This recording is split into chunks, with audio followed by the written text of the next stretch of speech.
साथियों, आज की वीडियो में अपन बात करने वाले हैं कि वर्मी कंपोस्ट खाद की पहली लेयर कैसे निकालें। नमस्कार, मैं अमित कुमार से श्याम ऑर्गेनिक्स में एक बार फिर से साथियों आपका स्वागत करता हूं। जी हां साथियों, आप वर्मी कंपोस्ट खाद की लेयर किस प्रकार से निकाल सकते हैं। साथियों, जब आप वर्मी कंपोस्ट की खाद तैयार हो जाए, यानी कि 30 से 35 दिन बाद हमारी वर्मी कंपोस्ट की फर्स्ट लेयर तैयार हो जाती है। फर्स्ट लेयर तैयार होने के पश्चात हमें क्या क्या कार्य करना होता है, उसकी सावधानी किस प्रकार से हमें रखनी पड़ेगी। तो साथियों, जब हमारी फर्स्ट लेयर वर्मी कंपोस्ट की तैयार हो जाएगी तो हमारा जो उसमें पानी देने का जो प्रोसेस होता है, पानी देने का जो कार्य होता है, उसे हमें थोड़े दिनों के लिए बंद करना पड़ेगा। यानी कि लगभग 4 से 5 दिन पहले हमें वर्मी कंपोस्ट के बेड में वाटरिंग करना बंद करना है, पानी देना बंद करना है, जिससे जो वर्मी कंपोस्ट के जो बेड है वो ऊपर से सूखना प्रारंभ हो जाएंगे। सूखने के बाद में साथियों, जो हमारे जो बेड हैं उनमें हमें पंजी देनी होती है। एक खुरेदा होता है या पंजी होती है, पंजी की सहायता से अपन उसमें अच्छे से जो बेड है उसको पंजी देकर और उसको ढीला करते हैं, यानी कि उसे खुरेदा देकर खुरदरा करते हैं बेड में। तो खुरदरा देने के बाद में जो केंचुए में एक्टिविटी होती है, तो बेड में एक बार एक्टिविटी होने के बाद में केंचुए में भी एक्टिविटी होती है। वो कैसे होती है, जो केंचुआ होता है वो बेड के नीचे अंदर जाना प्रारंभ करता है। तो जो हमें खाद निकालनी होती है तो उसे खाद निकालने में आसानी होती है। इस प्रकार से आप वर्मी कंपोस्ट की खाद निकाल सकते हैं।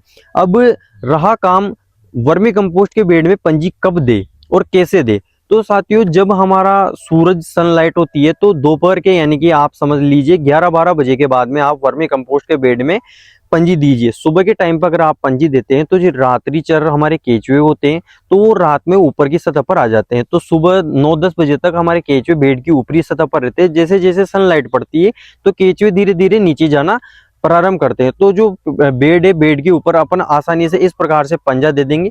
पंजा देने के बाद में जो हमारी जो खाद होती है वो सूरज की सनलाइट में जो केंचुए वो नीचे चले जाएंगे और खाद ऊपर की सतह पर बच जाएगी।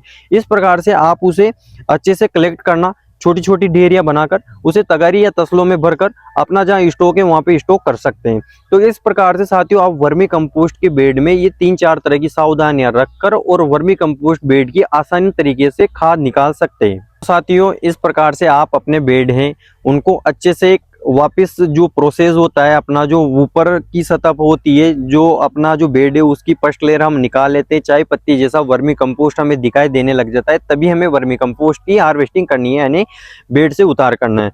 अब बेड के ऊपर वापस जो सेकंड लेयर बची होती है, जो फर्स्ट लेयर निकालने के बाद में हल्का हल्का पीला हमें गोबर दिखाई देना प्रारंभ होता है। जहाँ पे बेड में आपको पीला कलर का गोबर दिखाई दे, वहां से आप उस गोबर की जो लेयर है उसे निकाले नहीं। उसे पकने में लगभग 10-15 दिन का टाइम लगेगा। तो उसे केंचुआ दोबारा प्रोसेसिंग करके उसे चाय पत्ती जैसा वर्मी कंपोस्ट में कन्वर्ट करेंगे। तो वो क्या प्रोसेस होती है, जैसे आपने फर्स्ट लेयर निकाल ली, फर्स्ट लेयर निकालने के पश्चात आपको ये काम करना है। सबसे पहले बेड को वापस ठीक जैसे पहले आपने ढक रखा हो उसी प्रकार से वापस बेड को ढकना है।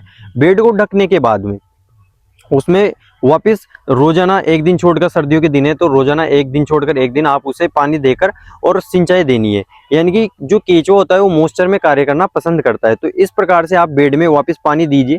जब हमारी सेकंड लेयर आ जाएगी तो उसका हम वापस नए वीडियो में हम आपको बताएंगे किस प्रकार से आप सेकंड वीडियो और सेकंड लेयर कैसे निकाल सकते हैं। तो उस वीडियो में हम आपको बताएंगे। तब तक के लिए साथियों शुक्रिया, धन्यवाद, जय श्री श्याम।